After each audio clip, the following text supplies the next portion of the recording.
Hey guys, so today we have a one topic video where we talk about Jeffree Star's ex-boyfriend coming out to expose him for things that he has done or not done and stuff like that. So before we get into the video, make sure you are subscribed and that YouTube hasn't unsubscribed you, because that has been a huge issue lately. I'm getting a bunch of comments basically telling me that like they just didn't see videos popping up because they were unsubscribed. So please just make sure you're still subscribed, turn on post notifications, do all of that good stuff. And let's get into the video. So, if you guys don't know, Jeffree Star has had a boyfriend after Nate. So when he broke up with Nate, he kind of met up with like a new guy, and that new guy and him have been spending a lot of time together. And then how we found out about it was Jeffree posted a video where he was like sitting on the guy's lap, and then everyone figured out who he was by his tattoos, and then it became like a whole thing. And then that guy's baby mum came out and basically just like denounced the whole thing. She was really angry, and then he was really angry, and then there was some like fake Instagram account of his popping up, and then it just seems like now he's kind of capitalizing off the fact that this is all happening. So when they kind of broke it off, Jeffree Star accused them of stealing his Louis Vuitton bags, but then all of us were kind of confused because like, how would you not see someone leaving your house with Louis Vuitton luggage? Like, how are they just gonna drag all of that out of your house? And also, do you not have cameras that you could like see? So now he's done an interview. Andre's the guy's name, and he did about like an hour-long interview, basically just going over everything that happened, how it all came to be. And I'm here to summarize it for you guys because it was a weird interview. I have mixed feelings about the guy. I mean, to associate yourself with Jeffree Star that closely in itself, mind-boggling. But also, he's just some of the stuff he says is constant like flip-flopping or just changing opinions during one interview. It was giving me very much Trisha Paytas vibes, where it's like you say one thing and then 2 minutes later you say something completely different.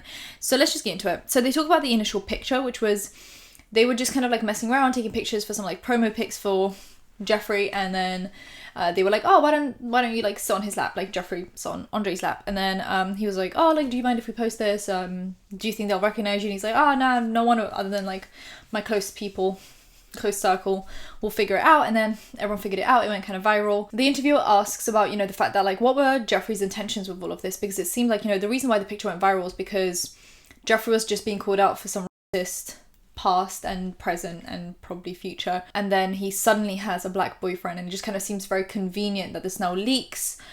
Everyone figures out who it is. Like, it just all seemed very convenient. Andre said that he doesn't believe that Jeffree is racist. Like, he has never said anything racist about him. He's never made him feel less than. But then it does flip-flop later on, so I'm not... Maybe he is kind of confused, like he doesn't really know what he feels about this whole situation. He says that he didn't know who Jeffree Star was, which... I get that maybe Jeffree's not like an A-list celebrity, but I feel like a lot of people know who Jeffree Star is. Like, a lot of people, a concerning amount of people know who Jeffree Star is. He said he just like went on his Instagram account, started liking a few of his pictures, and Jeffree Star noticed and just like DM'd him. And what blows my mind about that is like, how did Jeffree Star, among like the millions of likes he gets, how did he just like notice this like one guy liking his pictures? I don't know, it's a coincidence. Like, you go on Instagram, you're like, oh my god, what a coincidence. Because I just feel like sometimes I don't realise for months that someone, like a fellow YouTuber, follows me or something. I'm like, oh, rude, follow back. But it's just like, I don't know how... It all seems very convenient. I'm not saying Andre was paid off. I'm not saying that was the case. I'm just saying it all feels very convenient. They start like dating.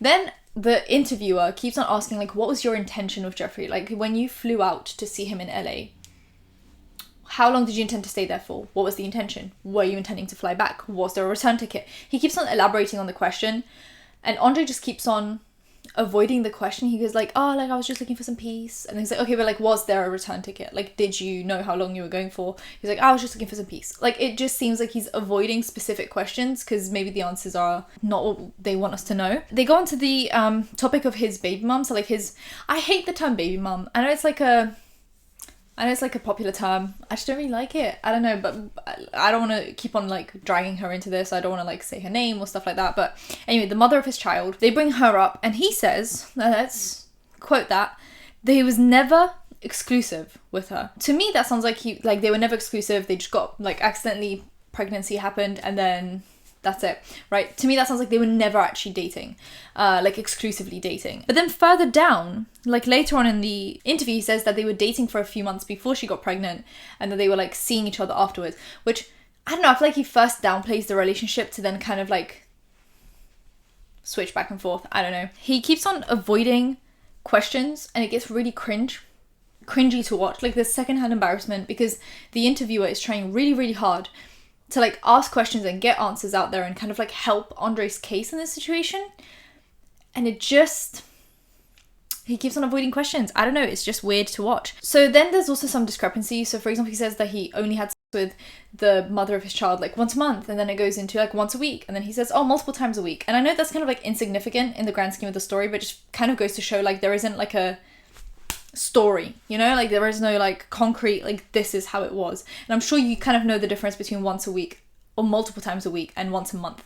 Like that is a big difference. So I just feel like there is a lot of flip-flopping back and forth with like very insignificant things. So he says that he didn't get paid to be with Jeffree Star, just no like payment. But then he also like during that question like weirdly like avoids, like he says like, oh yeah, there was never like payment. Like to me it just sounds like he's trying to like not lie while also not telling us the truth. Like he's like, no, I mean I never got like paid with cash. So he says that he was outed because of that picture, but he wasn't like concerned about it. And he brings up like he wasn't mad that he was outed, but then he compares that to Nate. So Nate's obviously Jeffree's ex, they were together for like years, and he says that Jeffree apparently during this whole situation when, you know, he accidentally outed Andre, putting in quotation marks because I just feel like when you post a picture of someone's tattoos, I feel like people are going to figure it out. I don't know, that's just me. Maybe we have that many and they're like in a specific place, people might figure it out, considering Andre's technically a public figure. He was a basketball player, so it's kind of not that difficult to find. And then he claims that, you know, when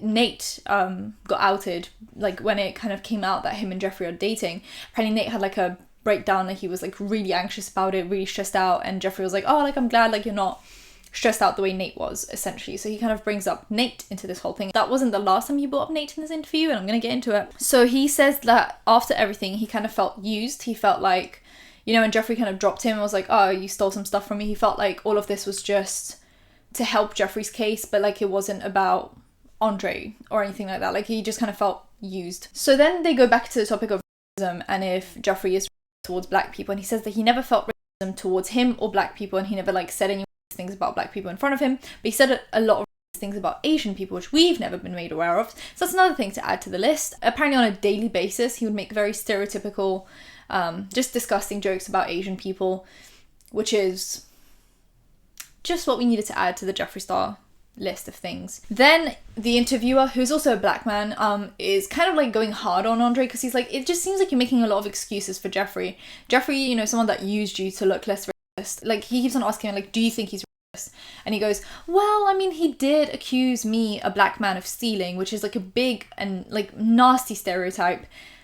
But like, no, I don't think he is. And then, you know, the interviewer was getting really angry. Like you could tell at some point he was like, I think you live in like a bubble where this doesn't really affect you that much, so you're not really speaking out about it. And he's like, I think this is your chance to like educate yourself so that you don't make other people feel like, you know, the reason they're going through isn't like valid. Basically that was like the general consensus from the interviewer. But then they get onto the topic of obviously Jeffree accusing Andre of stealing the bags. And he goes, well, yeah, it was like a stereotypical type of racism. And he goes, but you just said that Jeffree wasn't racist to black people ever. And he goes, yeah, but it's like stereotypical. He's like, yeah, but that's still racism. So what you're saying is Jeffree is racist. And he was like, yeah, I guess I am. And then he's like, well, you just defended him for the last half an hour, saying that he's not racist to black people, that he's only ever racist to Asian people. But now you're like, oh, no, actually he is racist because he accused me of stealing stuff from him when I didn't. About that, he kind of mentions how there is actually no way for him to steal stuff without being caught out properly. And if he was caught out, then why not just release that information? Like, I'm sure Jeffree has CCTV all around his house, inside the house, outside of the house, everywhere. So realistically, if Andre had to leave with like multiple Louis Vuitton luggages, wouldn't that be on camera? And wouldn't Jeffree, like, wouldn't he then just go all out and just post the CCTV footage? Considering I'm pretty sure this didn't happen in LA.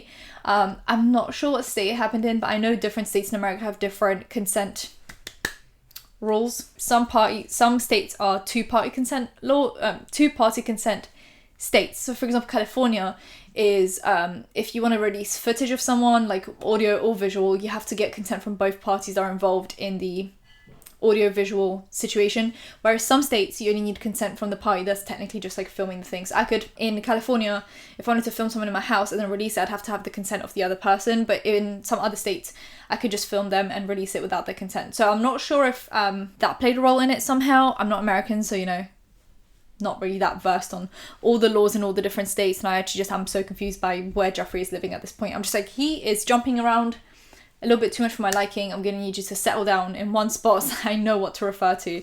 And then, so before he started flip-flopping, there was a situation where obviously the interviewer was kind of angry at the fact that Andre was defending the racism, and he was like, well, what about, you know, Jeffree using slurs on multiple occasions, not just once, not just accident, not just like a tweet from when he was 13, no, multiple, and not that any of that is acceptable, but, you know, he was like continuous use of slurs, just to emphasize the point and like drive the point home. And he gives the exact same excuse that Jeffree gave, and it just goes to like, to me, that looks like Jeffree manipulates the people around him. Like, he really just like brainwashes people, because he sounded exactly like the Jeffree apology. He just went, yeah, but like he used to use it against only white people because they would like hurt him with words, and he would try to find like the most offensive thing to say back.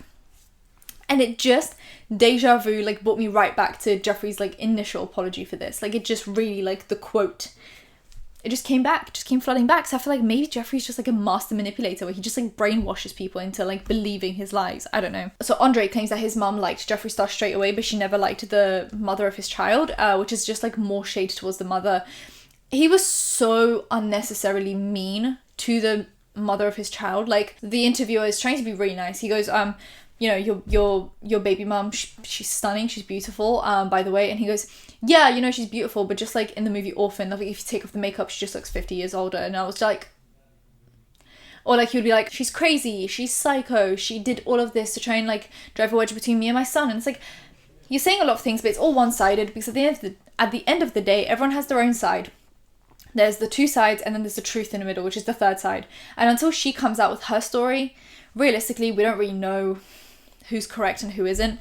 But, you know, it must not be nice for her to be watching that and be like, oh, nice. So apparently the mother of his child also claims that he basically ruined her life, which I don't know the ins and outs of their relationship. I don't know if she was maybe financially dependent on him. I don't know what the situation is, but if she was kind of blindsided with all of this, yeah, that must suck. But I feel like he's heavily downplaying the relationship, and she's claiming it's something completely different. It just feels like they're not on the same page publicly. Maybe privately, behind the scenes, they were on the same page, but publicly right now, they're not on the same page. He says that Jeffree Star, and this was like the big juicy tea, he goes that Jeffree Star was really controlling about like who he was messaging, what he was doing on his phone all the time. Like, he just constantly was being controlled by Jeffree Star, because apparently Nate cheated on Jeffree with multiple people. That kind of does in a way make sense, because there was a lot of like shade, a lot of like crying, a lot of, you know, disappointment from Jeffree's side. And also there was a lot of things where he would just like change the titles of videos to do with Nate,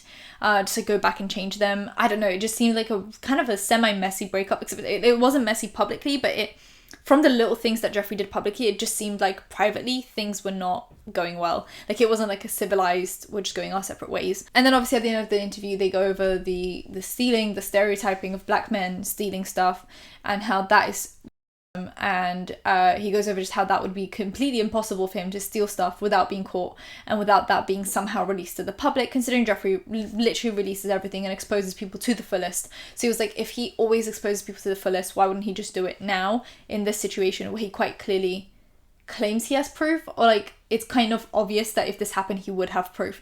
I don't know, this whole thing is messy. And then, not that I'm recommending you guys go watch this, but like at the end of the interview it gets really weird, where the interview, like, he's basically wearing a robe the whole interview, and I assumed he was wearing things underneath, and he wasn't, so that's interesting. I've never seen an interview where someone is just sitting butt naked but like in a dressing gown on a couch. It was like really awkward. And then at the end of the interview he was like, oh, do you want the robe, to the interviewer, and I was like, that's really weird. And the interviewer was like, oh yeah, I'll just like take it when I leave. And he goes, nah, you can have it now, and he takes it off and he starts moving around. Anyway, that was not something I needed to watch, not something I needed to see. Okay. He also gave like a bunch of weird, like, intimate details of stuff between him and Jeffree. It was just a really weird interview. It gave me really bad vibes. I don't know who to believe, because at the end of the day, Jeffree isn't trustworthy. But I don't know this Andre guy. No one really knows him. No one knows his character, what he's like. So he's not necessarily a trustworthy figure either. So both of these characters in this storyline are just not very trustworthy. One is saying like stuff about this one saying stuff about this one. Some of the things, you know, some of the things make sense. Like he's saying if I stole stuff, there would be proof. He also mentions, you know, the Nate's cheating, like that could be true or it could not be true. But like if it isn't true and he's saying all of these things about, for example, Jeffree being racist towards Asian people, like wouldn't that get him sued if it wasn't true? Like isn't this risky? Like doesn't that mean he's telling the truth? Or maybe he just thinks that Jeffree won't sue him? I don't know. Anyway, that's the tea for today. If you guys enjoyed it, give it a thumbs up, comment down below anything you want to comment down below, and subscribe because I post videos every time something happens. So hit that bell, be notified when that's happening. Social media links, any other links in the description. I'll see you in my next one. Bye guys.